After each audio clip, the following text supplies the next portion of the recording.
오늘 마가복음 9장 14절로 29절까지 말씀입니다. 한 목소리로 같이 읽습니다. 시작.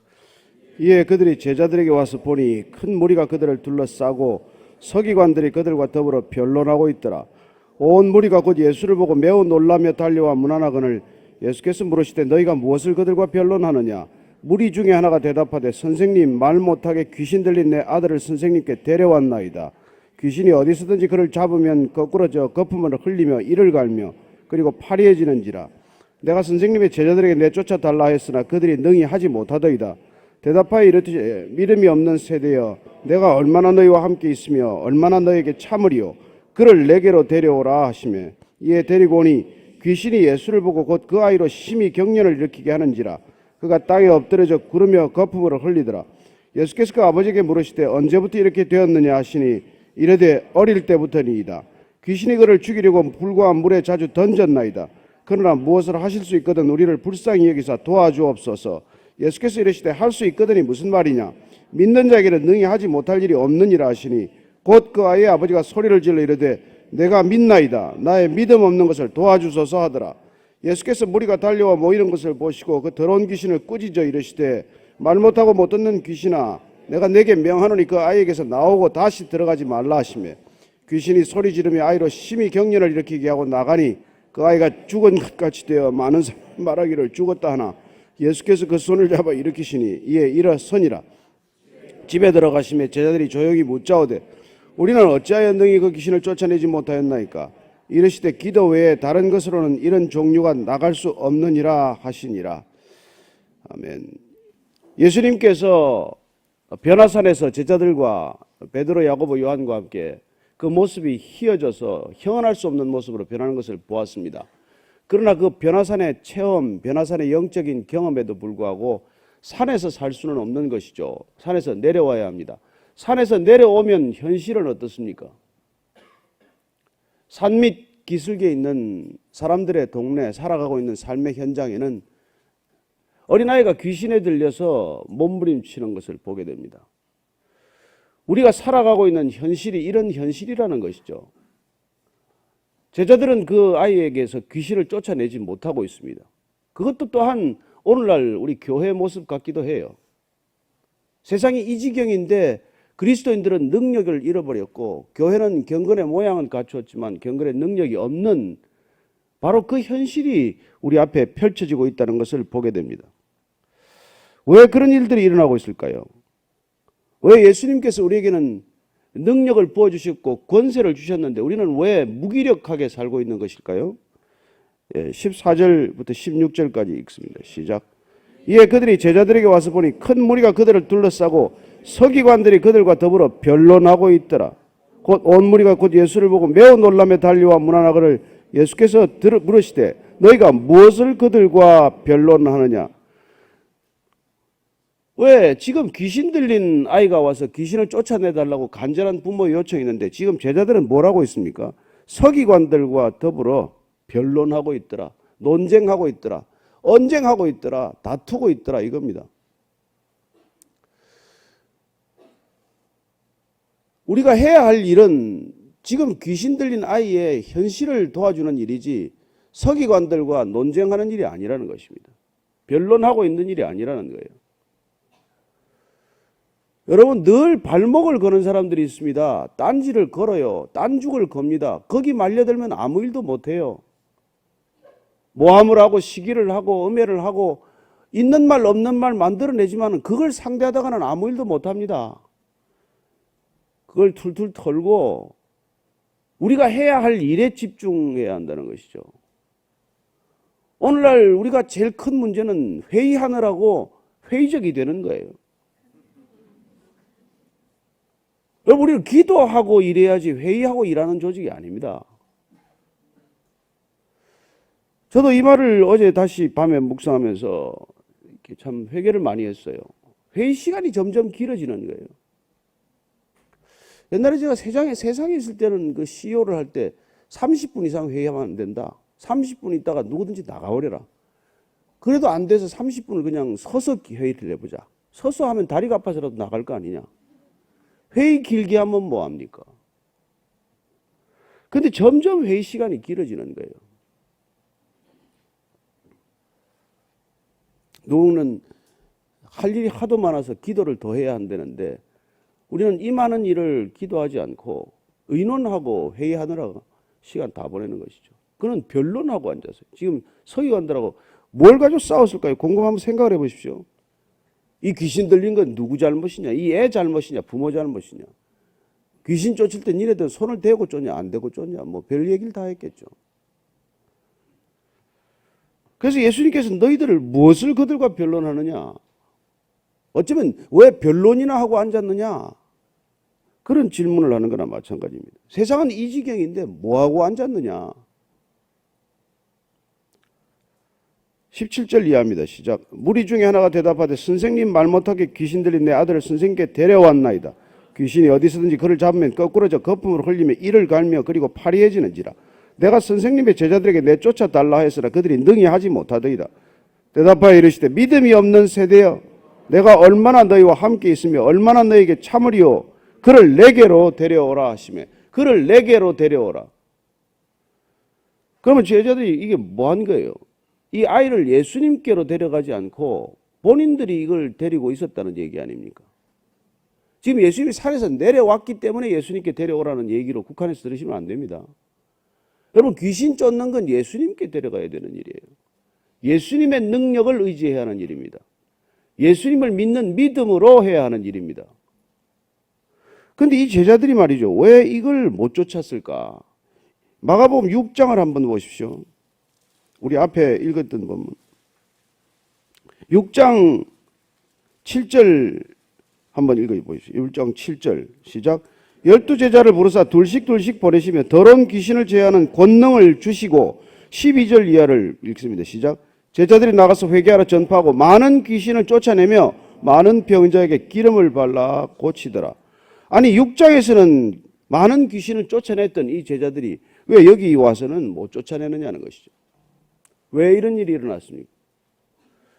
예수님께서는 귀신을 쫓아내는 권세를 분명히 주셨는데 왜 그 권세가 어떻게 됐냐, 무엇 때문에 이런 일이 생겼냐는 것입니다. 저는 오늘날 우리가 이 주님으로부터 뭘 받았는지 받은 권세, 받은 권능을 모른다는 데 문제가 있어요.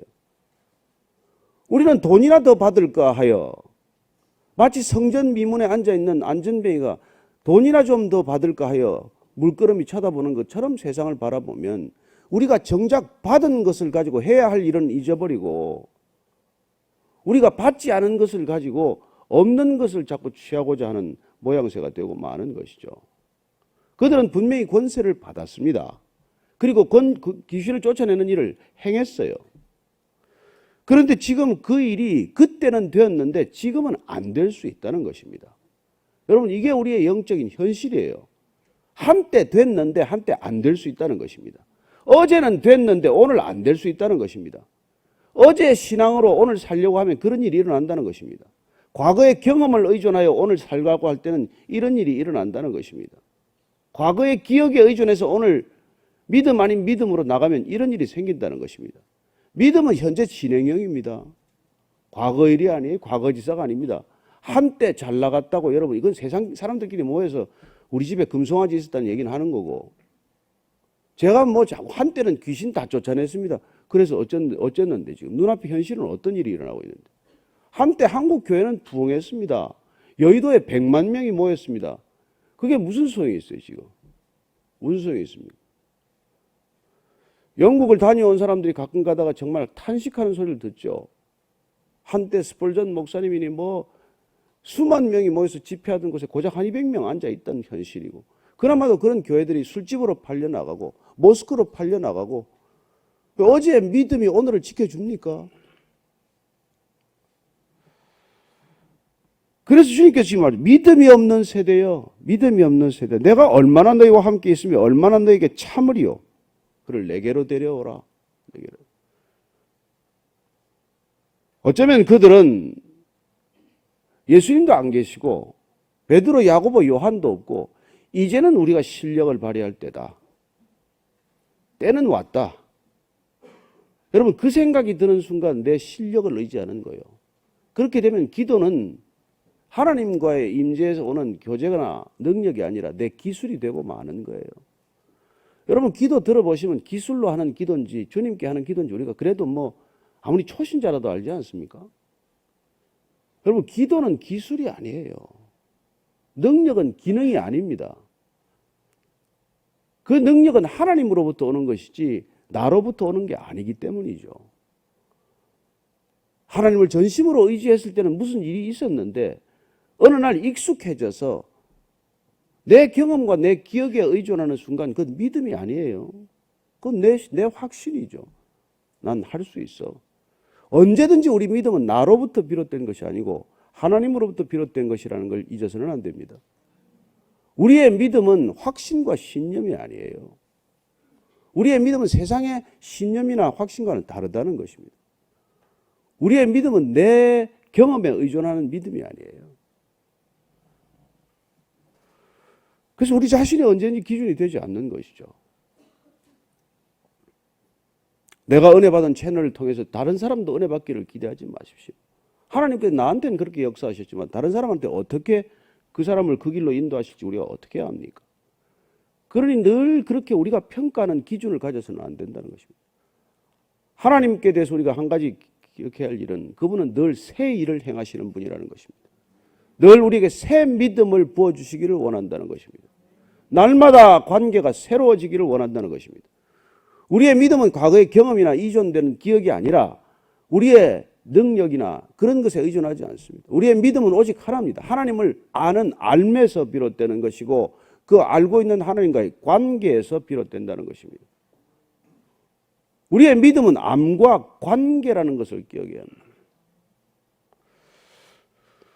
이에 데려오니 귀신이 예수를 보고 그 아이로 심히 경련을 일으키게 하는지라. 그리고 땅에 엎드려져 구르며 거품을 흘리나. 되게 이러면은 여기서 스톱해야 한다고 생각을 합니다. 그렇게 겁을 주는 거예요. 그만하라고.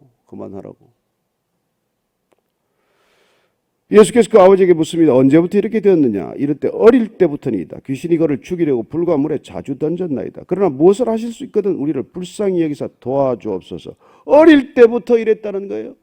여러분 어려도 귀신 들린다는 거 지금 보십니까? 어린 아이들도 귀신이 마음대로 좌지우지할 수 있다는 거 보십니까? 우리 지금 세대 어린 세대들 다 놓쳤습니다. 여러분 우리가 지금 정신 차리고 있지 않는 사이에 우리 아이들 다 데려갔어요. 다 데려갔습니다. 어린아이들이 얼마나 음란해졌는지 아시죠? 얼마나 욕을 해대는지 아시죠? 학교에 가 보내면은 정상적인 언어를 쓰지 않고 욕으로만 살아가는 애들 아시죠? 이 지경이 되고 만 거예요. 예수께서 이르시되 할 수 있거든이 무슨 말이냐? 믿는 자에게는 능히 하지 못할 일이 없느니라. 우리는 이 말만 좋아해요. 너무 좋아. 무슨 일이든지 할 수 있다. 할 수 있거든이 무슨 말이냐? 믿는 자에게는 능치 못할 일이 없느니라. 아멘. 믿습니다. 뭘 믿는데? 믿는 자에게 할 때 무슨 믿는 자란 누구를 말하는 것입니까? 우리는 관계에서부터 비롯된다고 말씀드렸습니다. 하나님과의 관계가 친밀하지 않으면 무슨 소용이 있습니까? 내 안에 죄가 도사리고 있고 내 안에 음란한 생각이 있고 내 안에 탐욕이 있고 내 욕심이 있고 내 생각으로 가득하고 내 지혜로 가득하고 세상의 지식으로 가득한데 하나님과 무슨 관계가 있다고 우리가 낯을 들고 그분께 떼를 쓰겠습니까? 늘 세상 생각으로 가득한데 가끔 가다가 지금 용돈이 떨어지면 그분께 와서 돈 타령하면 그분이 무슨 관계라고 그걸 채워주시겠습니까? 그렇습니다. 그분이 지금 믿는 자란 누구를 말하는 것입니까? 그리고 또한 우리가 믿는다는 것은 그분과의 약속을 말하는 것입니다. 우리는 믿음이란 그분과의 약속, 언약에서 비롯된 믿음입니다. 그분이 우리에게 주신 권능을 아는 믿음이요. 뭘 주셨는지를 아는 믿음이요. 또한 그분과의 관계에서 비롯된 그분의 약속을 믿는 믿음이라면. 베드로는 무리를 걸어가고 내게 오라 하는 말씀을 듣고 무리를 걸어갔어요. 그런데 베드로가 몇 발자국 걸었다고 저와 여러분이 걸을 수 있습니까? 예수님께서 저나 여러분 보고 무리를 걸어오라 그렇게 말씀하셨습니까? 그 말씀을 들었다면 우리를 걸을 거예요. 그러나 그런 말씀이 없다면 무슨 소용이 있어요? 그래서 우리의 믿음은 항상 그분께 초점을 잃어서는 안 된다는 것입니다. 자주 하는 얘기지만은 여러분, 얼음이 꽁꽁 얼어야 한강을 건너가는 것이지 믿음으로 건너가는 게 아니에요. 내 믿음으로 한강을 건너갈 수는 없는 일입니다. 한강의 얼음이 적어도 1m는 얼어야, 두껍게 얼어야 걸어가는 것이죠. 그래서 우리의 믿음은 내게서 비롯된 것이 아니라 한강 얼음 두께에서부터 비롯된 거예요. 살얼음판은 못 걸어갑니다.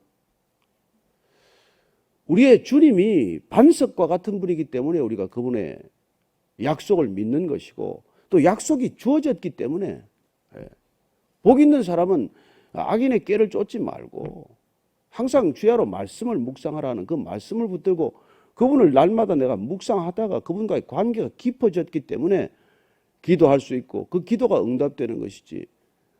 여러분 하루도 한 번도 생각해보지 않다가 느닷없이 몇 년 만에 메일 보내가지고 좀 도와달라 그러면 여러분 마음이 열립니까?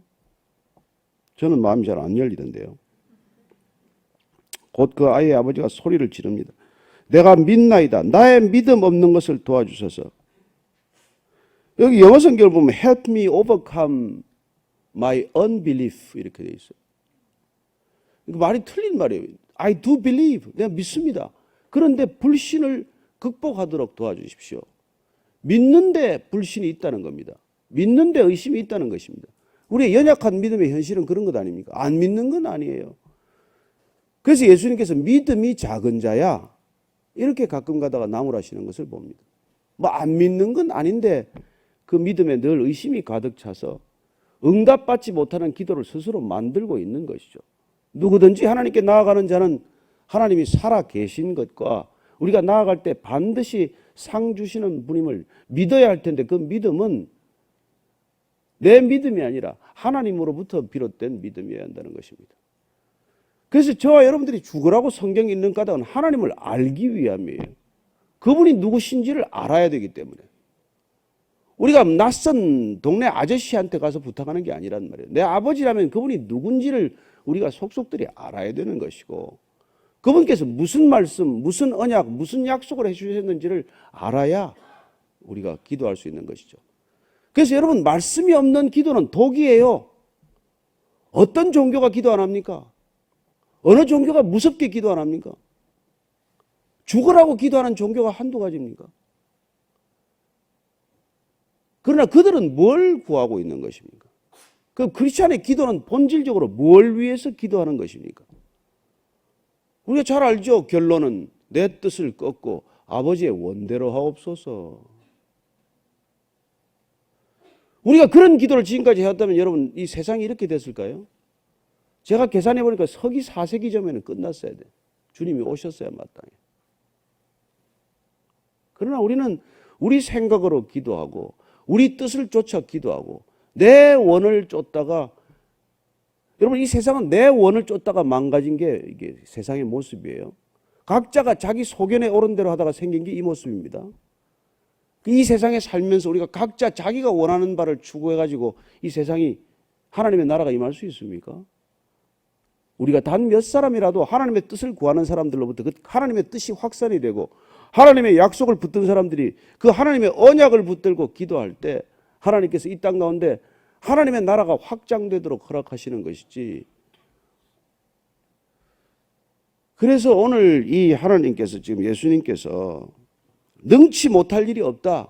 하나님으로부터 비롯된 기도, 하나님으로부터 응답되는 기도, 하나님의 말씀과 언약으로부터 비롯된 기도는 능치 못할 일이 없다. 이 말씀 아닙니까? 아버지를 제대로 아는데 우리가 뭐 함부로 구하겠습니까? 사실. 우리 아이가 어릴 때 계속 저한테 게임을 더 사주세요. 게임에 무기가 필요합니다. 뭐 업그레이드가 필요합니다. 그러면 내가 다 사주겠습니까? 아버지의 뜻을 따라서 그 아들이 알고 이 세상에 기여하는 아들이 되겠다. 공부해서 남을 좀 주겠다. 그런 생각을 일찍 가지는 게 그게 아버지의 뜻을 따라 공부하는 태도고 살아가는 태도고 기도하는 태도지. 내 한 몸 그저 잘 먹고 잘 살겠다고 하는 게 그게 기도입니까? 그런 기도는 할수록 독이에요. 그런 기도는 이루어지면은 화근이 미칠 겁니다. 돈 벌어서 지금 얼마나 좀 망한 사람이 많습니까?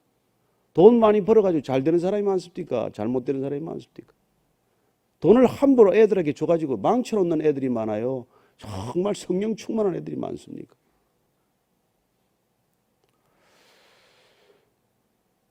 제가 왜 기도하는가라는 책을 쓸 때 그 마음이었어요. 아니 어떤 종교가 기도 안 합니까? 그러니까 다른 종교인들이 기도하는 것과 똑같은 기도를 하려면 교회 나올 필요가 없다는 얘기죠. 교회 다닌다고 얘기할 필요도 없다는 것입니다. 우리 기도는 처음부터 끝까지 아버지의 뜻을 알아야 시작이 되는 기도고, 그래서 이 교회가 시작되면서 1년 동안 기도하지 말라 그랬습니다. 기도하지 마십시오. 그 기도해봐야 독입니다. 독. 여러분 우리의 신앙은 자기 독이 빠지는 길이에요. 내 독이 빠지고 하나님의 거룩함으로 채워넣는 삶을 살자고 이 길을 가는 것이지, 세상 사람들이 그렇게 어깨를 발버둥 치는 그 길을 가기 위해서 우리가 이 새벽부터 밤까지 그렇게 애쓰는 게 아니라는 것이죠. 그게 아버지의 뜻을 따라가면 쫄딱 망합니까? 저는 그렇게 생각하지 않습니다. 제가 아이고 시간이 많이 됐네. 아버지의 뜻을 따라가면 모든 게 한번 다 끊어지는 걸 경험해요. 광야로 불렀으니까. 광야로 가면 지금까지 있던 인간 관계도 모두 다 끊어집니다. 한번 싹 정리가 돼요. 하나님께서 새로 관계를 맺게 하시고 하나님께서 새로 부어주시는 것을 경험하는 것이죠. 깨끗게 하면 새물로 채워주시는 것을 경험하게 됩니다. 그걸 못 견디면, 그래서 내가 다시 옛 흙탕물로 돌아가고 시궁창으로 사는 것이 좋았다고 시궁창으로 돌아가면 여러분 그건 뭐 시간만 지연되는 것이죠. 우리가 살아왔지만은 여러분 시궁창에 살아도 바퀴벌레는 반짝반짝 빛날 수는 있어요. 네? 그러나 여러분 시궁창 안에서 반짝거리며 사는 게 그게 우리 삶의 목적이 아니지 않습니까? 우리가 비록 뭐 먹고 사는 게 조금 추레하게 보일지라도 하나님의 길을 가는 이유는 좁은 길, 협착한 길의 끝이, 그 진리의 길의 끝에 우리에게 주어지는 영생의 나라가 있기 때문에 가는 것 아닙니까? 그러니까 우리가 천국을 소망하지 않고 이 땅을 소망하면 신앙이 지금 빗나간 거예요.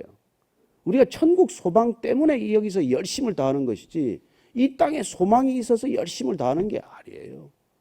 이 땅에 열심을 다하는 이유는 천국 소망을 전파하기 위한 열심, 하나님 나라를 이곳에서도 이루기 위한 열심, 아버지의 뜻을 이 땅 가운데 펼치기 위한 열심, 그 열심으로 우리가 살자는 것이죠. 그게 세상을 위해서 열심히 사는 사람보다 더 열심히면 안 됩니까?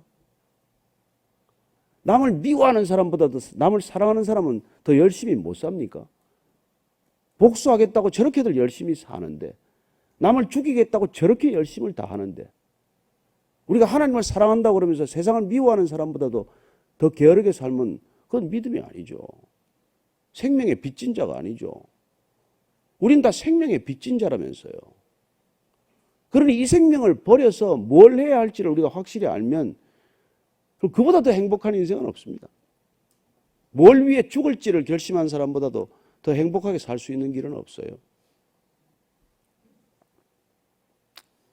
매달 하나를 위해서도 죽기 살기로 사는데 우리가 그렇게 살자는 거죠. 올해 그렇게 살기 위해서 흩어지는 거예요. 왜냐하면 이래요. 이게 계속 이런 제가 뭐 설교를 듣고 있으면, 제가 옛날에 그랬어요. 온누리교회를 나갈 때 하목사님 설교를 한 6, 7년 들으니까 내가 하목사님 수준이 된 줄 알았어.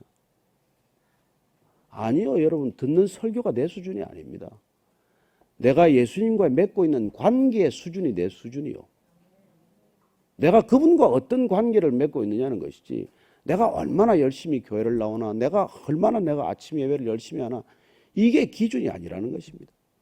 좋은 설교 얼마나 많습니까? 웹사이트 들어가면 뭐 수도 없는 설교가 깔려 있어요. 영어 되는 사람은 해외 설교 듣고 나한테 그 설교를 또 보내줘요. 너무 좋은 설교가 많다고. 그러나 우리가 듣는 설교도 내 수준이 아니고 내가 사는 만큼이 내 수준 아니에요? 그 내 삶은 내가 맺고 있는 관계와 알매에서 비롯되는 것이고 예수님과의 관계에서 비롯되는 것입니다. 그래서 예수님만 바라보라는 것이죠. 그래서 예수님께서 지금 아버지가 나의 믿음 없는 것을 도와달라. 이게 정직하면 여러분, 내 정직하면은 여러분 개선이 일어납니다. 그러나 감추면 위선이 일어나요. 그죠? 내 잘못을 시인하면 내가 개선될 소지가 있는 것인데 내 잘못을 자꾸 감추면 위선밖에 늘어나는 게 없어요. 종교인들이 자기 잘못을 솔직히 시인하지 않았기 때문에 위선 그룹이 된 것이죠. 가장 많은 위선자들이 득식을 그리는 게 종교계예요. 여러분, 종교 없는 사람은 이렇게까지 위선적이지 않습니다. 그러나 종교를 가진 사람들은 점점 위선적이 될 수밖에 없어요. 그래서 우리가 어떻게 하나 주님 앞에 정직해야 하고 사람 앞에 정직해야 되는 것이죠. 잘못했으면 잘못했다 그러면 되는 것이고 실수했으면 실수했다고 시인하면 되는 것인데 그거 가리다가 결국은 일이 꼬여서 풀 수 없는 지경에까지 만들어 놓는 거 우리가 애들한테서 보지 않습니까? 자, 25절 이하를 읽고 마칩니다. 시작. 예수께서 무리가 달려와 모이는 것을 보시고 그 더러운 귀신을 꾸짖어 이르시되 말 못하고 못 듣는 귀신이 내가 내게 명하노니 그 아이에게서 나오고 다시 들어가지 말라 하시며 귀신이 소리 지르며 아이로 심히 경련을 일으키게 하고 나가니 그 아이가 죽은 것 같이 되어 많은 사람이 죽었다나 예수께서 그 손을 잡아 일으키시니 이에 일어서니라. 집에 들어가시며 제자들이 조용히 묻자오되 우리는 어찌하여 너희 그 귀신을 쫓아내지 못하였나이까? 이러시되 기도 외에는 다른 것으로는 이런 종류가 나갈 수 없느니라 하시니라. 마태복음 여기를 보면은 여기에 어떤 사본에는 해가지고 말이죠. 마태복음 17장 22절은 없다고 해놓고는 그 없다는 밑에 보면은 어떤 사본에 기도와 금식이 아니면은 이런 유가 나가지 아니하느니라 이렇게 되어 있어요. 기도와 금식이 아니고서는. 우리가 금식 기도를 하게 된 까닭은 이겁니다. 기도란 내가 비워지고 하나님의 임재로 가득한 상황이에요. 그래야 기도입니다. 그러지 않으면 생각이죠. 내 희망이죠. 우리는 얼마나 내 희망을 기도라고 말하고 내 희망을 정말 믿음이라고 말하는지 몰라요. 근데 내 소원일 뿐이죠. 그러나 우리가 정말 하나님의 말씀을 붙들고 그 말씀이 이루어지기를 기도할 때 하나님께서는 능치 못함이 없다고 말씀하시는 것은 믿어줬습니다. 그걸 오늘 믿게 되기를 축복합니다. 그리고 그게 금식과 기도가 아니고서는 안 된다는 까닭은 금식이야말로 자기 부정의 상징적인 행동이에요. 바리새인들은 금식하고도 금식하는 티를 내고 나는 일주일에 2번 금식한다. 넌 몇 번 하니? 이렇게 되면 그것도 소용이 없는 일이고 다만 내가 정말 남몰래 하는 금식은 하나님께 내 생명을 내려놓더라도 내가 소위 말해서 아주 그냥 극단적으로 말하면 굶어 죽는 한이 있더라도 내가 주님하고 한번 주님 뜻대로 한번 살겠습니다. 그런 뜻에서의 금식이라면 하나님께서 그 금식을 통해서 그 자기 부정을 통해서 기도가 참된 기도가 되게 하실 줄로 믿습니다. 오늘 우리가 한번 이 세일의 기도회를 잠시 마치고 내일부터 새로 시작하기 위해서 오늘이 끝이 아니지 않습니까? 우리가 다시 한번 한 매듭을 짓는 이 시간에 우리가 앞으로 어떻게 기도해야 할 것인가? 무엇을 기도해야 할 것인가? 이 나라와 민족을 위해서 우리는 어떤 기도를 해야 할 것인가? 내 하루의 일상을 놓고 나는 어떤 기도 통해서 오늘 하루를 살 것인가? 그걸 다시 한번 진지하게 주님 앞에 여쭤보고 주님이 원하시는 기도하겠습니다. 일평생 주님이 원하시는 기도의 자리에 있겠습니다. 한번 결단하고 서원하는 기도를 드리겠습니다. 같이 한번 기도하겠습니다. 하나님 아버지, 주님께서 우리에게 기도가 아니고서는 귀신을 쫓아낼 수 없다. 기도가 아니고서는 이 세상을 이길 수 없다. 그렇게 말씀하실 때 또한 우리에게는 너희들이 무엇이든지 구하면은 모든 기도가 응답되리라고 말씀하셨습니다. 실제 우리는 응답되지 않는 수많은 기도를 경험하고 기도가 무기력해지는 것을 또한 경험합니다. 하나님 아버지, 응답될 수 있는 기도가 무엇이며 당연히 응답되어서는 안 될 기도가 무엇이며 어떤 기도를 주님께 드려야 할지 다시 한번 주 앞에서 무릎을 꿇고 두 손을 들고 참여하고 회개하며 주 앞에서 진정한 기도의 사람 되기를 결단케 해 주옵소서. 사무엘이 일평생 기도를 쉬는 죄를 범치 않겠다고 하셨는데 하나님, 그의 기도가 땅에 떨어지지 않고 모두 응답되었던 기도는 어떤 기도이며 그럼에도 불구하고 그의 두 아들이 어떻게 해서 그 지경에 이르렀는지 하나님 깊이 한번 돌아보게 하여 주옵소서. 우리의 기도가 하나님을 움직이는 기도가 되게 하시고 하늘 보좌를 움직이는 기도가 되게 하여 주옵소서. 하나님의 뜻에 합당한 기도가 되게 하시고 늘 하나님이 원하시는 기도 안에 있게 하여 주옵소서. 하나님의 임재로 가득한 기도가 되게 하시고 하나님의 능력이 물부터 부어지는 기도가 되게 하사 하나님 이 땅 가운데 드리는 기도가 하나님을 감동케 하고 세상을 움직이고 세상을 변화시키는 그런 기도가 되게 하여 주옵소서. 하나님, 그저 내 형편과 내 어려움을 잠시 모면하는 기도가 아니라 어려움 가운데 뛰어드는 기도라고 할지라도 하나님, 기도가 하나님의 걸음을 인도하는 걸음이라면 두려워하지 않고 그 길 걷게 하여 주옵소서. 하나님 아버지, 주님께서 끝까지 내 뜻을 꺾고 내 원대로 마옵시고 아버지의 원대로 하옵소서. 예수님께서 기도의 전범을 보여주셨듯이 너희는 이렇게 기도하라고 가르쳐 주셨듯이 먼저 아버지의 나라와 의와 그를 구하고 그리하면 내가 모든 것을 더하리라고 약속하셨던 그 약속의 말씀을 붙들고 그 말씀대로 기도하는 우리 모두가 되게 하여 주옵소서. 이제는 십자가에서 그 뜻을 꺾고 끝내 아버지의 뜻을 이루신 우리 구주 예수 그리스도의 은혜와 하나님 아버지의 그리하여 상상하고 측량하고 헤아릴 수 없는 사랑과 날마다 내 뜻을 구하며 내 나라를 이루기 위해서 발버둥 치는 우리의 뜻을 꺾고 아버지의 뜻 이 나라 가운데 이루어지기를 소망하도록 우리를 친히 이끄시는 성령님의 인도하심과 기름 부으심이 오늘 말씀을 따라 할 수 있거든이 무엇이냐? 믿는 자에게는 능치 못함이 없는 이 말씀을 듣고 그렇습니다. 주님이 말씀하시는 바로 믿는 자, 그 믿음에 있기를 소망하고 결단하는 이 자리에 고개 숙인 모든 참된 믿음의 형제들 자매들 위해 지금부터 영원까지 함께 하시기를 간절히 축원하옵나이다. 아멘.